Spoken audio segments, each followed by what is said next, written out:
Good morning, everybody. My name is Justin Rogers, and we're here at Transwest Truck Trailer RV. Today, we're going to be doing another one of our used units. So this one in particular is going to be a 2019 custom-build Mercedes van. It's going to be on the Mercedes 2500 chassis, and there are a couple cool little features that we'll go over as we go through this walkthrough.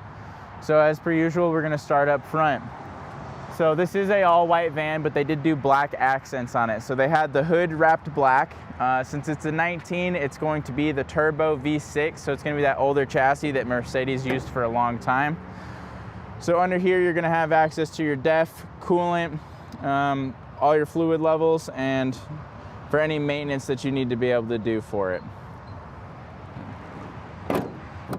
On the front, you're going to have a nice new bumper on it. They also put a couple pod lights, a bar light, and then it is prepped for a winch, and you do have a couple recovery hooks on the bottom down there. So it just gives it a little bit more aggressive a look, especially if you're going to take this, off-roading or some of the adventures on it.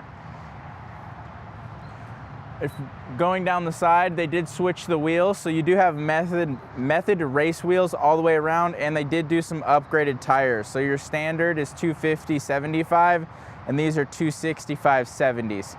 So it gives it a little bit more aggressive of a look, fills in a little bit of that wheel gap for you. In the front, so you'll have both of them will be captain's chairs, so I have the passenger one turned around already. The driver one is face forward, just so we can get into the chassis a little bit easier when we show all of that off. So right now we do have the side door open. So with that open, you can actually see that they had the second row of seating put in. There are 3 seats here. They bought all 3-point harnesses, and they do have the car seat tethers if you want to use that. They had a lagoon table mounted to the front of this, and you can see the table sitting right up there on the seat. And they also have 12-volt power on the left side over there and down next to that far left seat. So since this is a custom build, you can see a few of the things that they added to it. So you see the carpeted walls to help with insulation. You see the magnetic blinds mounted to the top over there. You'll also have them on this sliding door. And then you'll have the carpeted floor, so just again adds a little bit more insulation, helps with sound deadening and stuff. And from here you can see, this will probably be the best place to see like the electrical setup and stuff. So over here you're going to have that 12-volt or 110 Dometic fridge. So that's going to be a fridge or a freezer depending on what you want to set the temperature at.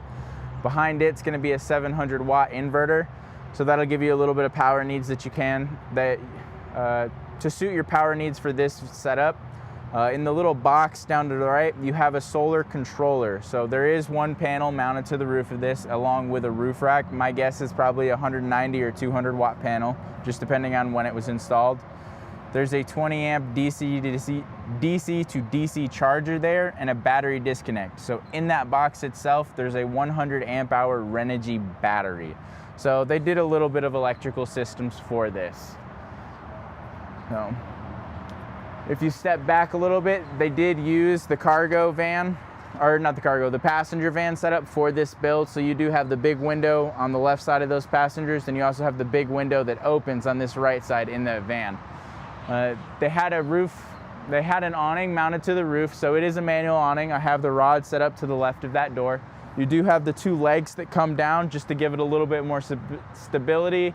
When you're not on concrete, obviously you can pin those down to the ground. If you don't use those legs, it does get like a nice low departure angle on there. So you can just have it real low to block out that sun, especially in the morning time like when we do our videos. So now we'll go to the back of the van. So with the Mercedes, you do have the option to put the Molly panels on the back. They did do that, and they put a cargo box on here, and then so the little potable water. So in this cargo box, you do have a little shelf, so there are 2 little areas that you can put in here. You'll have your rear view camera mounted towards the top, so you'll see that up there.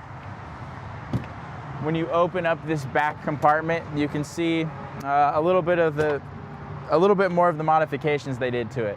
So you do have windows back here, but they also put these privacy blinds up there. They are magnetic. It'll act a little bit more like insulation, as well as give you that blackout that you want during the nighttime. They built a custom bed platform, so we'll demonstrate that when we get to the inside, but you can kind of see underneath it. They put it at a really good height so you get optimal storage underneath. So you have the plywood up top just for sound deadening and insulation. There is some insulation behind those. I pulled one of the panels earlier today and looked, so it is a little bit insulated and not just straight plywood back there. Down below that, you're gonna have these ram tracks on here. So you have the clips for all your tie down needs and stuff. You also see the finished boxes here, just to store a little bit more stuff. And then they also put this mat down on the floor and screwed in more ram tracks down here, just so you have more tie downs, more accessibility, and then anything that you're gonna throw back here for your off-grid adventures, you're not gonna tear up that carpet that they have in the front portion. All right, so I'll leave that side open just so we get more light on the inside. Actually, while we're right here, Jody, if you wanna look up at that door, so they did add 2 additional speakers, one in each of the rear doors. They are tied into the dash radio. Most Mercedes don't have speakers in the rear of them. It's only the 2 or 4 dash speakers that are up there. So they wired in these 2 additional JBL speakers, just a little bit more sound output. From this side, you can see the side mounted ladder. It is fixed to the frame as well as up top to the roof rack. The roof rack just has a solar panel up there, and then there's also a little cutout for the 12-volt max air fan that's up there. So you'll have plenty of luggage rack up there if you want to put kayaks or anything. You don't have to worry about like our true RVs where you have too much stuff up there and you can't utilize any of the space on top. Over here you can see the other big window. Obviously it's a deep dark tint, but when you have the other side open you can see clear through it. Right here is going to be your driver section. So it looks like it's that in-between chassis, so you have a couple of the steering wheel controls. You have the nicer touchscreen dash over there, and then you'll also have the older style display on the actual cluster itself. So it's that in-between chassis that they used for a year or two, where you get some of the creature comforts along with the newer chassis, but still retains some of that older stuff that a lot of people liked on it, and not everything being digital.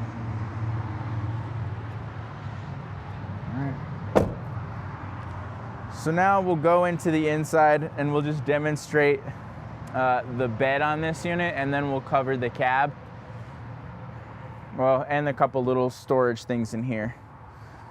So in here, they actually built a little bit of storage. So you'll have a cabinet up here.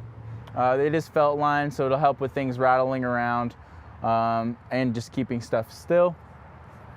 They built a little shelf off to the left side of it, so it is a few inches deep, so you can put a couple little items up there. Towards the front of the van, they added that little shelf in here. So right now it has the screen net for the door that Jody's standing in. It also has the insulated blinds for the Mercedes portion up front. And one of the last things that they did on the front porch, just for the RV side, they added an S-bar diesel heater underneath that passenger seat. So it will cook you out of this fan. It pulls directly from the diesel fuel tank in here, and they are extremely efficient. A lot of truck drivers use those, and a lot of the custom vans will use the Webasto or the S-bar diesel heater. So they work really good. And then that one has that little funnel that directs it up and over this passenger seat, so it does heat the rest of the van. So in the back portion of this, you're gonna have a couple cargo nets. Again, more tracks up here so you can kind of adjust what you need. You can store stuff behind them or in the between them, just depending on what you need. The bed system that the previous owner made has an adjustable pull out right here. So you can pull that out just to get a few extra inches, slide the bed back, and then flip that over the rest of the way. And that'll give you that full length setup. Just to have a little bit more sleeping room for the taller people that buy these. Up above, you'll have the 12-volt max air fan. So since you do have some opening windows and some bug screens and stuff, you can get a good amount of airflow, especially if you're camping up in the mountains. So it just depends on what your desired use case is going to be. So the last thing that we're going to cover is going to be the chassis on this one. So this one is a higher mileage unit. I believe, let's see what we have. Yeah, so it has 107,000 miles on it, so they drove it a lot. For the most part, it looks like it was well taken care of. Obviously, we're going to go through it and do all of our inspections and stuff to make sure Transwest can put our name proudly on it.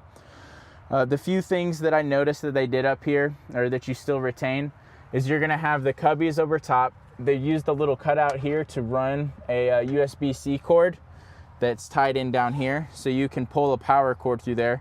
Looks like it's for last generation's iPhones, so you can do that. If you want to run a new cord, you can obviously just fish it through using the same stuff that you can here. You will have the same safety features that you have in a couple of the newer ones. So you'll have the blind spot assist, you do have the cruise control, and you will have the active braking systems that you have in a lot of the Mercedes.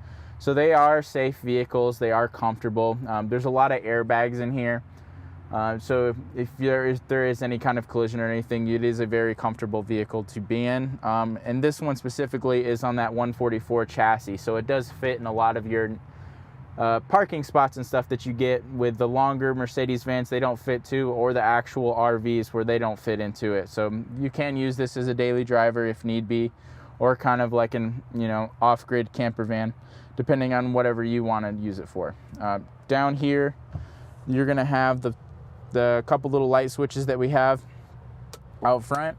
So that's going to control those pod lights and the bar lights. They're mounted, so they used the Mercedes switches from the factory right there, just to give it a much cleaner look instead of having those big toggle switches mounted everywhere. So that's going to be about it for this one. If you have any questions, feel free to contact me. My name is Justin Rogers. My phone number is 404-936-6215. My email is justin.rogers@transwest.com. See you in the next one.